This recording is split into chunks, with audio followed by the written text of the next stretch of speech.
Court के जजेस, high court के जजेस जरूर इसको देखें और आत्मचिंतन करें कि भारत की न्याय प्रणाली कहां पहुंच गई है। भारत में टोटल 5 करोड़ केसेस तो वो हैं जो district court, high court, supreme court में है। इसका मतलब 5 करोड़ परिवार न्याय की आशा में बैठा हुआ है।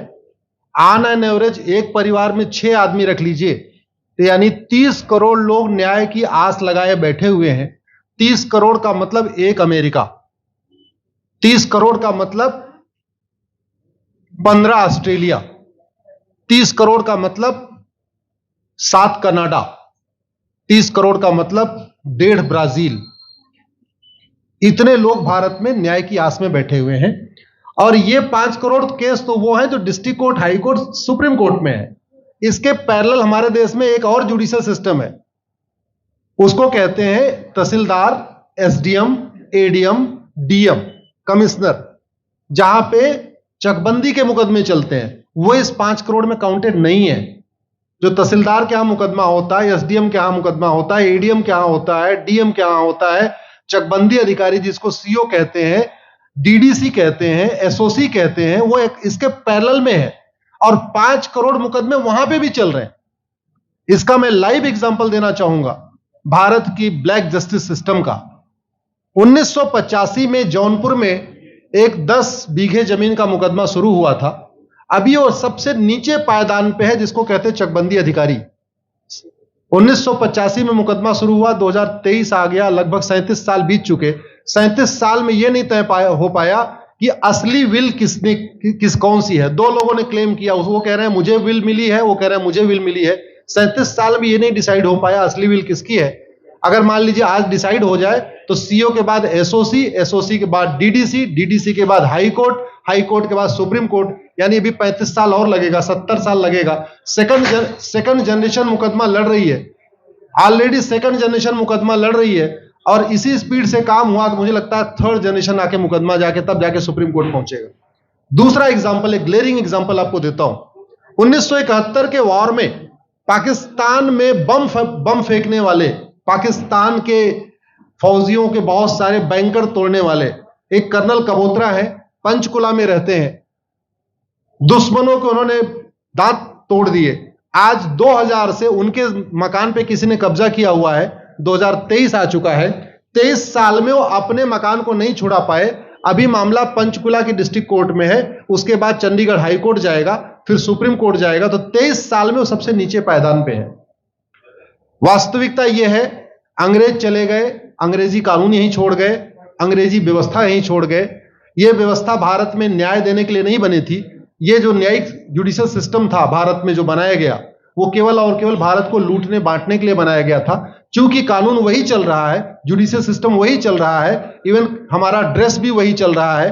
अंग्रेज काले कपड़े पहनते थे, हम भी काले कपड़े पहनते हैं। अंग्रेज जून के महीने में उनको गर्मी लगती थी तो 1 महीने छुट्टी करके इंग्लैंड चले जाते थे। आज भी हमारा हाई कोर्ट, सुप्रीम कोर्ट पूरे मई जून बंद रहता है। अंग्रेजों को क्रिसमस के टाइम में दिसंबर में छुट्टी मनाना जाना होता था, 1 महीने छुट्टी कर चले जाते थे। आज भी हमारी हाई कोर्ट, सुप्रीम कोर्ट दिसंबर में, क्रिसमस के टाइम में 15 दिन 20 दिन बंद हो जाती है। तो सोच वही है, किताबें वही है, व्यवस्था वही है, कानून वही है, तो स्वाभाविक सी बात है जस्टिस होगा कहां से? जस्टिस कैसे होगा?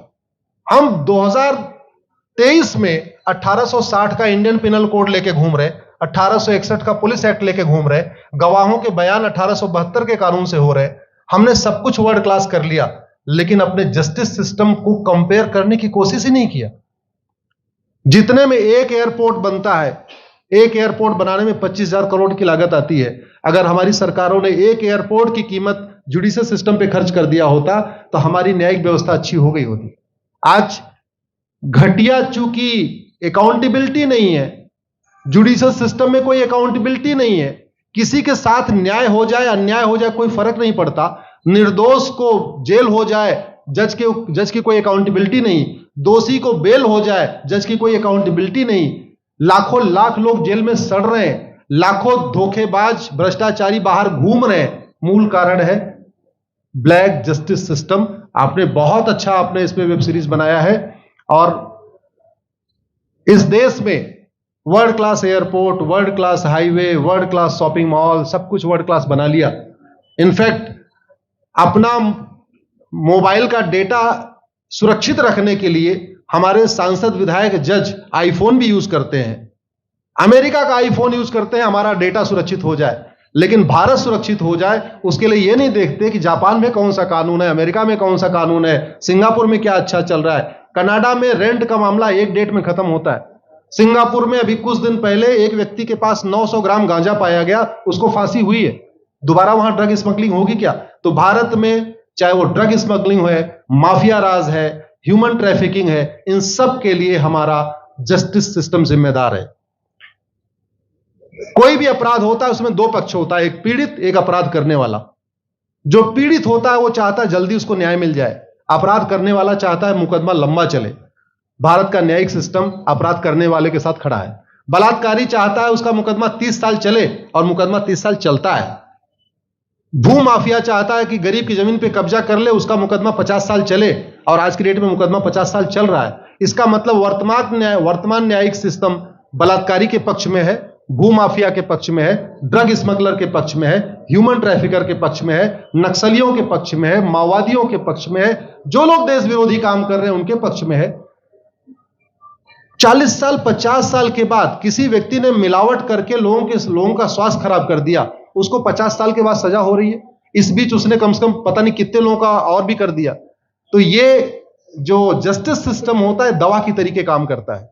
जैसे दवा अच्छी होती है बीमारी तुरंत ठीक हो जाती है, अगर दवा घटिया होती है तो बीमारी बढ़ जाती है। दवा खाने के बाद शरीर एज इट इज नहीं रहता, या तो बीमारी ठीक होती है या तो बीमारी बढ़ती है। अगर कोई आदमी एक गांव में किसी के साथ कुछ गलत कर दे, उसको 6 महीने के अंदर सजा हो जाए, साल भर के अंदर हो जाए, दूसरा अपराध वहां नहीं होगा।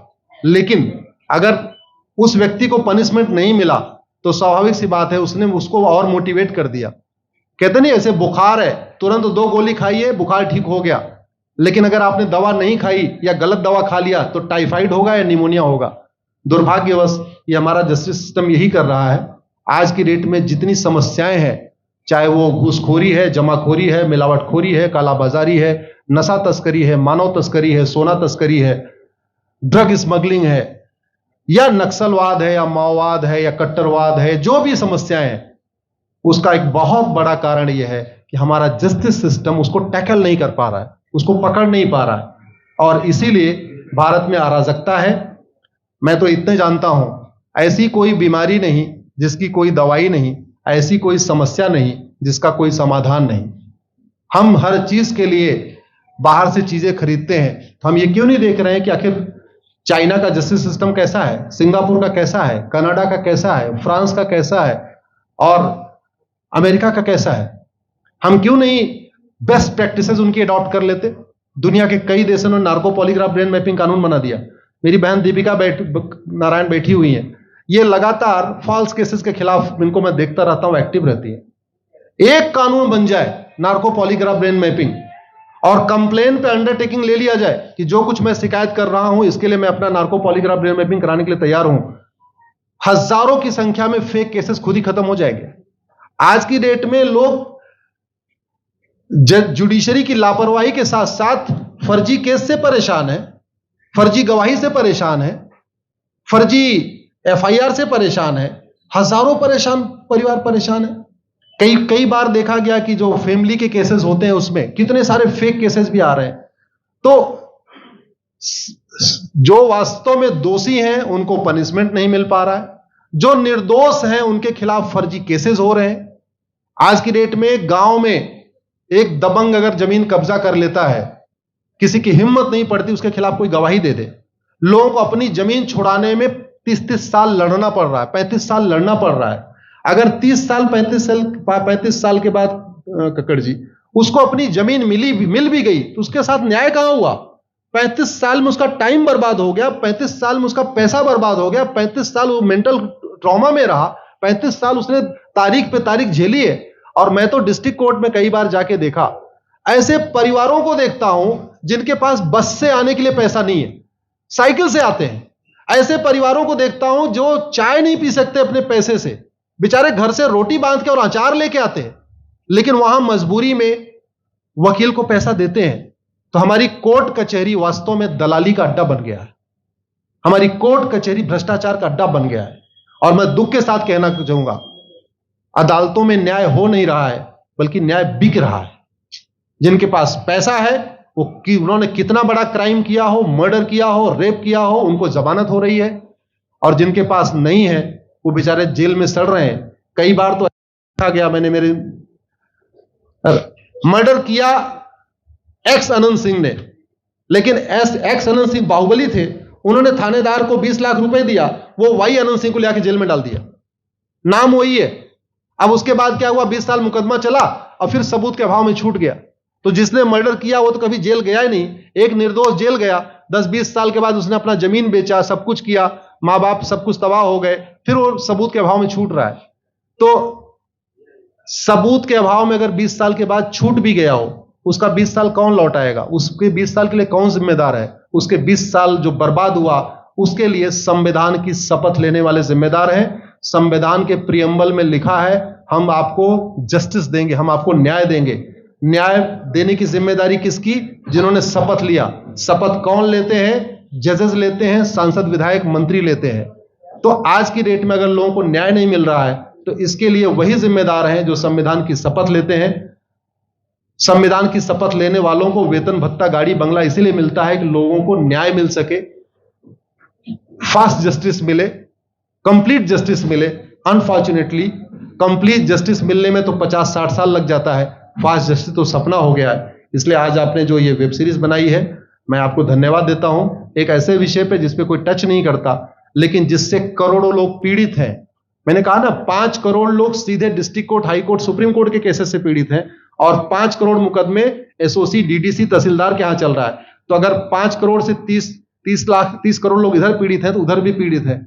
वास्तव में बहुत बड़ी संख्या भारत में इसी से पीड़ित है, और अपराध, भ्रष्टाचार और जितनी भी अराजकता चल रही है, उसका मूल कारण भी यही है। जस्टिस सिस्टम अच्छा हो जाए, कानून सख्त हो जाए, कानून का खौफ पैदा हो जाए, न्यायपालिका का खौफ पैदा हो जाए, और ये थाने जो दलाली के अड्डे बन गए हैं, तहसील जो दलाली का अड्डा बन गया है, डिस्ट्रिक्ट कोर्ट जो कमीशन खोरी का अड्डा बन गया है, अगर इस पे कंट्रोल हो जाए तो वास्तव में भारत में फिर से राम राज्य आ सकता है। अगर जुडिशियल सिस्टम अच्छा हो जाए, तो जो राम राज्य की कल्पना है, धर्म की जय हो, अधर्म का नाश हो, प्राणियों में सद्भावना हो, विश्व का कल्याण हो, मुझे लगता है उसको फिर से जीवित किया सकता है। आपने मुझे बुलाया कपिल जी, मैं आपको धन्यवाद देता हूं, और ये फिल्म बनाने के लिए, ये वेब सीरीज बनाने के लिए बहुत बहुत धन्यवाद देता रहता हूं। दीपिका जी लड़ती रहती हैं, इनको देखता रहता हूं। बहन नेहा जी आई हैं, ये अपने गानों से मुझे लगता है बहुत अच्छा आप लिखती हैं, और इसी तरीके से कड़वा सच आप लिखते रहिए, कड़वा सच गाते रहिए। लोग आज की डेट में, यंग जनरेशन कड़वा सच सुनना चाहती है। मीठे झूठ ने इस देश में शुगर, डायबिटीज पैदा कर दिया। भारत केवल लोग डायबिटीज से नहीं पीड़ित हैं, बल्कि हमारी व्यवस्था को डायबिटीज हो चुका है, और उस डायबिटीज को दूर करने के लिए नेहा राठौर जैसी बहनें जो सही बात कह रही हैं, दीपिका जी सही बात कह रही हैं, आप लोग जो है बहुत अच्छा काम कर रहे हैं। और आपने, कक्कड़ साहब, आपने बनाया वेब सीरीज, आपको विशेष आभार, धन्यवाद देता हूं। यही निवेदन करता हूं, इस वेब सीरीज को ज्यादा से ज्यादा देखें, और खास तौर पे अगर आपके जानने वाले कोई जज हैं, कोई आईएएस हैं, कोई आईपीएस हैं, मंत्री, सांसद, विधायक हैं, उनको भी एक बार फोन करके, व्हाट्सएप करके एक बार कहिए कि वो भी इसको जरूर देखें, क्योंकि अल्टीमेटली न्यायिक व्यवस्था बदलने की जिम्मेदारी उन्हीं की है जिनको वेतन, भत्ता, गाड़ी, बंगला, free air ticket, free rail ticket और वीआईपी व्यवस्था मिलती है। ये व्यवस्था उन्हीं को बदलनी है। जय हिंद, धन्यवाद।